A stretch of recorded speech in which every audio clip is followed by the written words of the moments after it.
Merci à l'invitation. On parlait notamment du projet Mes Infos. Pour certains, ça évoque sans doute des choses, pour d'autres un peu moins.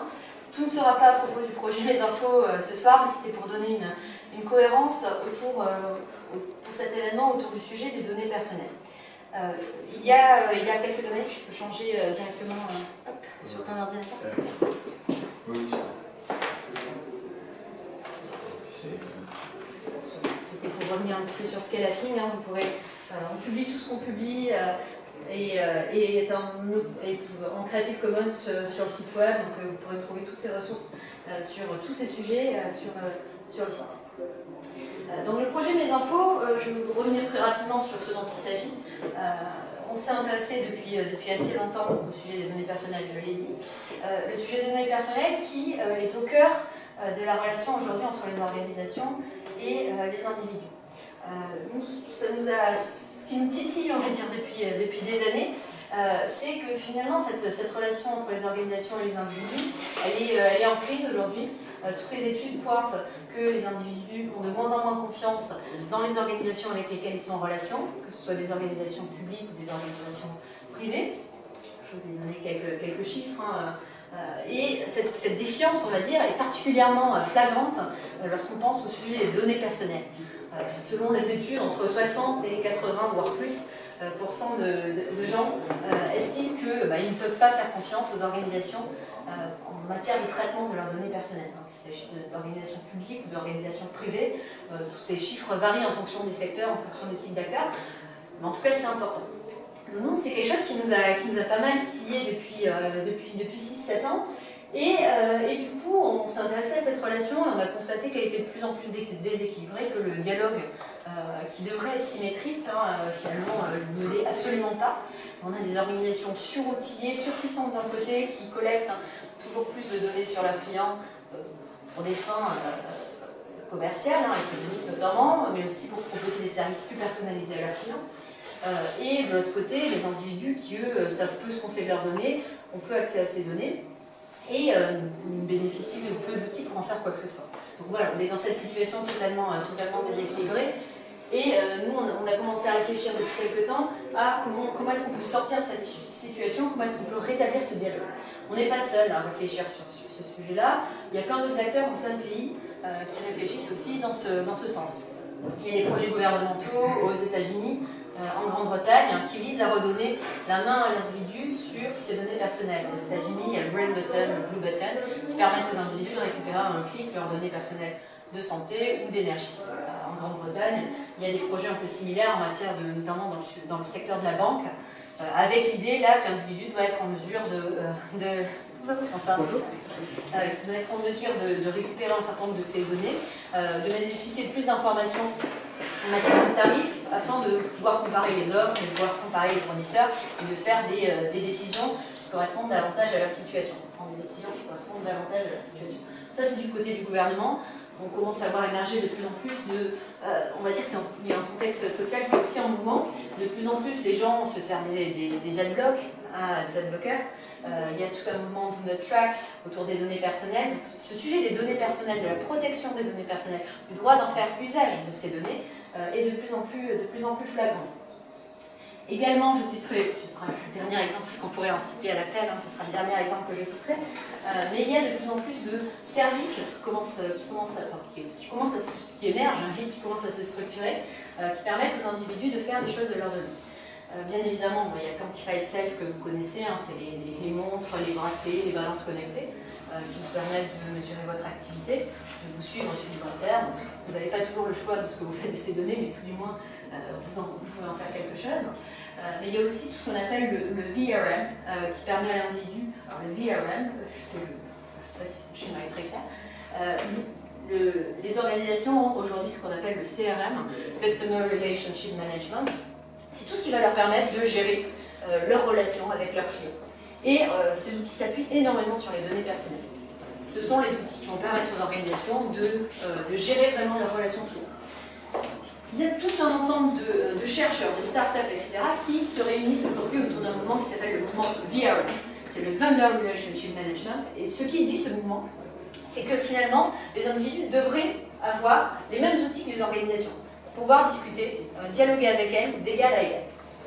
Donc voilà, les organisations gèrent leurs relations avec les individus doivent pouvoir gérer leurs relations avec les organisations et avoir des outils qui leur permettent de dire vous ne m'imposez pas vos choix, voilà ce que je veux, voilà ce que je suis, voilà mes caractéristiques, je vous partage ces données dans telles conditions, mais proposez-moi quelque chose qui est vrai, qui m'intéresse vraiment et qui correspond vraiment à mes attentes. Dans l'esprit, en résumant très grossièrement, l'esprit du mouvement vert. Alors je vous raconte tout ça, c'est peut-être un peu lent, mais c'était pour vous donner quelques éléments du contexte dans lequel on a imaginé en fin 2011, début 2012, le projet pardon, qui est un projet donc, il y a quelques années, mais qui est encore assez exploratoire. C'est un sujet qui commence à faire son chemin, qui commence à intéresser un certain nombre de grosses organisations publiques ou privées. On commence à voir, je l'ai dit tout à l'heure, un marché qui émerge, qui se structure. Il y a de plus en plus d'associations de consommateurs qui se déclarent aussi intéressés par ce sujet des données personnelles. Et donc nous, notre piste, si je puis dire, c'est celle-ci. Finalement, puisque les organisations ont plein de données, elles ont le droit d'en faire pas mal de choses dans les limites de ce qu'impose la CNIL, la loi informatique et liberté bien évidemment. Finalement, les individus devraient avoir les mêmes droits. Ils devraient avoir accès à toutes ces données et ils devraient pouvoir eux aussi en faire des tas de choses. Donc on a essayé d'engager depuis quelques années un certain nombre d'organisations à restituer les données qu'elles ont sur leurs clients à ces derniers. C'est-à-dire que des organisations sont amenées à restituer à des individus leurs données bancaires, leurs données de télécommunication, qui va couvrir des appels par exemple, ou des données de géolocalisation, vos données de consommation énergétique. Et j'en passe, ça peut aller très loin. Dans ce contexte, il y a des enjeux assez forts. Les individus, une fois qu'ils vont restituer leurs données, je ne sais pas si c'est la même chose que pour moi, mais moi, si on restitue mes données, je ne sais pas quoi en faire. Je ne suis pas assez experte en matière de technique pour faire quoi que ce soit. Du coup, il y a un autre enjeu qui va être celui de faire émerger, de susciter l'émergence de nouveaux services qui s'appuient sur ces données. Des nouveaux services qui seraient, d'une part, respectueux de ces données de la vie privée, mais qui seraient avant tout destinés aux individus. En quelque sorte, des services basés sur les données des individus qui leur soient destinés. Une fois que vous avez accès à vos données bancaires, à vos données de consommation énergétique, à vos données de télécommunication, finalement, il y a tout un univers des possibles qui s'ouvre en matière de nouveaux usages. Imaginez un service qui va croiser telle ou telle donnée. Et bien sûr, on va dire le point focal de mes infos, c'est que c'est vous, l'individu, qui décidez ce que vous voulez faire de vos données. Donc voilà, ça c'est vraiment l'esprit du projet Mes Infos. Et donc tout cet univers d'usage, j'ai esquissé quelques usages autour des données, mais voilà, il y a beaucoup de choses autour de la gestion possible, mieux gérer ces informations, son quotidien, ses documents, beaucoup de choses autour du contrôle. Une fois qu'on a ces données, bien sûr, on est davantage en mesure que ce n'est le cas d'aujourd'hui, d'en faire ce qu'on veut, de déclarer des autorisations, de filtrer les accès. Aujourd'hui, on donne tout ou rien. Pourquoi pas demain avoir des services qui vous permettent de dévoiler une partie de vos données pour un usage précis à quelqu'un qui va vous proposer un service. Vous pourrez aussi être en mesure de vérifier sur le web qui a accès à vos données et pour en faire quoi. Il y a déjà des services qui commencent à exister qui vous permettent de faire ça, de traquer les trackers en quelque sorte. Beaucoup de choses autour de la connaissance de soi. Une fois que vous avez accès à vos données, bien évidemment, vous serez, comme c'est le cas de Self, en mesure de peut-être en savoir plus sur vous-même, de suivre votre activité, de suivre votre consommation, voire de repérer de nouvelles corrélations que vous n'auriez pas identifiées sans faire. Pas mal de choses également autour de ce qu'on appelait la conscience, c'est vivre avec ses valeurs. C'est-à-dire que voilà, je vous connais un peu mieux, je suis en mesure de me fixer des objectifs, de consommer plus éthique, plus bio, si je le souhaite bien évidemment. Il ne s'agit pas d'imposer de nouvelles normes.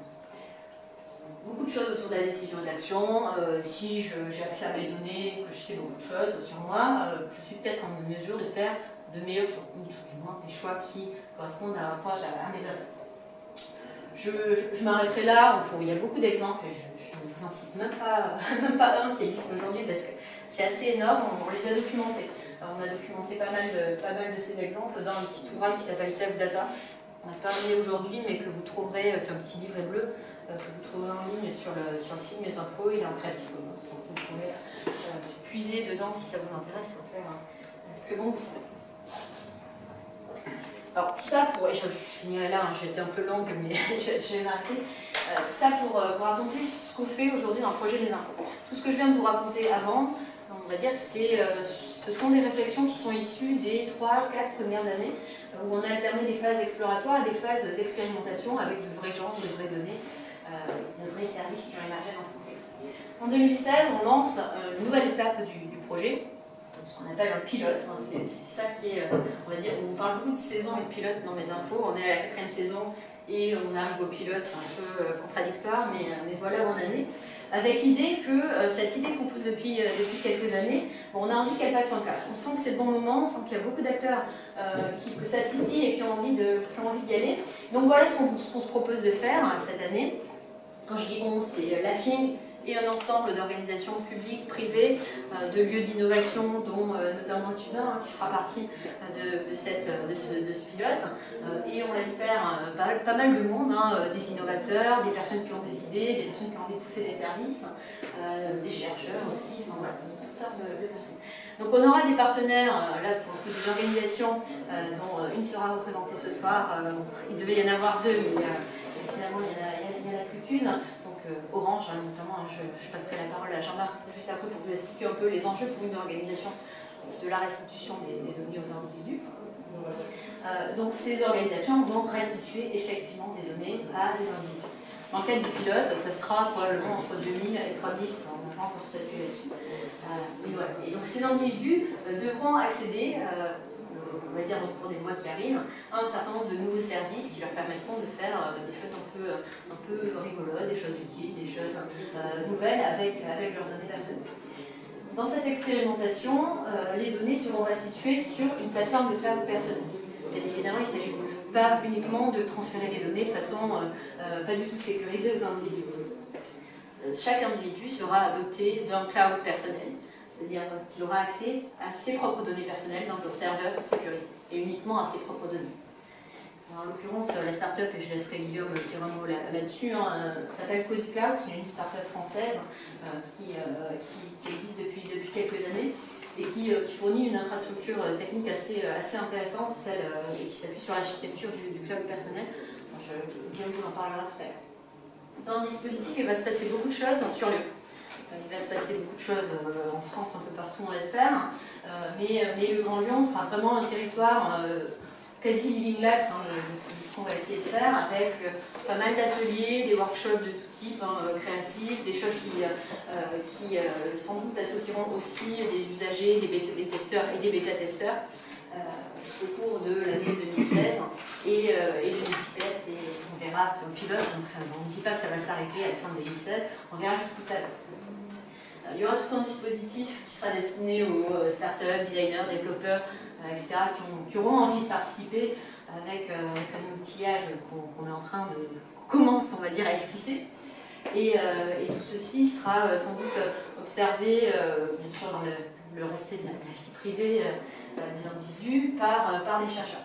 On a envie de savoir finalement ce qu'on est en train d'esquisser, ce nouvel écosystème, cette nouvelle relation qui pourrait voir le jour entre les organisations et les individus. Ces nouveaux usages qui pourraient aussi voir le jour, quels seront-ils? Comment est-ce que ça va se passer? Est-ce que la relation va entre les organisations et les individus? Est-ce que la confiance va évoluer ou pas? Alors, on a beaucoup de questions, on est là quasi dans une démarche expérimentale, je peux le dire. Et donc, je m'arrêterai là, pour participer, si ça vous intéresse, que vous souhaitiez en savoir plus, c'était l'idée de ce soir, c'était nous de commencer à vous parler un peu de ce projet, si on ouvre la discussion aussi, mais on a un site, donc mesinfos.fil.org, qui est alimenté au fil de l'eau, qui le sera davantage dans les mois qui viennent. Là, il est un peu en pause, on peut le dire pour l'instant. Mais vous y trouverez des actus, l'agenda, des différents formats, des différents ateliers, des différents rendez-vous. Il y a pas mal de ressources, à la fois sur le fond, sur les enjeux, mais aussi des ressources un peu plus opérationnelles. Et ce qu'on souhaitait vous proposer, vous pouvez participer de différentes façons, selon que vous soyez une organisation détentrice de données, selon que vous ayez des idées, selon que vous ayez juste envie de suivre. On a une newsletter, mais on a aussi la possibilité d'imaginer des services, de développer des prototypes. Ça, c'est ce qu'on va essayer de stimuler, on va dire, dans les mois qui viennent, avec différents formats, des meet-ups, un peu comme ce soir. des workshops pour passer des vidéos, déjà pour avoir des idées, pour passer les vidéos prototypes. Ça sera généraliste, ça sera thématique, ça associera, on l'espère, détenteurs de données, réutilisateurs, curieux, etc.